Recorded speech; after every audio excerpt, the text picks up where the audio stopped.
Sosok Jenderal Bintang 1 yang disebut melakukan gerakan bawah tanah demi keringanan hukum Verdi Sambo semakin jadi sorotan.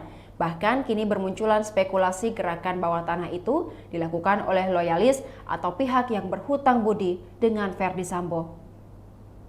Pakar politik dan keamanan Profesor Muradi menyinggung kemungkinan adanya aksi balas budi orang-orang terhadap Verdi Sambo. Muradi pun sudah mengingatkan sejak awal kasus sebelum perkara ini dinyatakan lengkap atau P21, akan ada pihak-pihak yang terus-menerus hingga saat ini untuk membela Verdi Sambo. Sementara terkait balas budi, Muradi mengingatkan peristiwa kebakaran di Kejaksaan Agung pada 3 atau 4 tahun silam. Ia menilai hal itu bisa jadi poin penting untuk diteliti lebih dalam.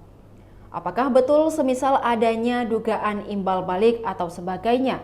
Dilansir dari kompas.com, Agustus 2020, kantor Kejaksaan Agung yang beralamat di Jalan Sultan Hasanuddin Dalam, Kelurahan Keramat Pela, Kecamatan Kebayoran Baru, Jakarta Selatan terbakar. Dan Verdi Sambo lah yang menangani kasus kebakaran tersebut. Saat menangani kasus tersebut, Sambo menjabat sebagai Direktur Tindak Pidana Umum, Badan Reserse dan Kriminal Polri, dan berpangkat sebagai Brigjen.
Demikian Tribun Hot News kali ini, saksikan berita lainnya hanya di kanal YouTube dan Facebook Tribun Timur.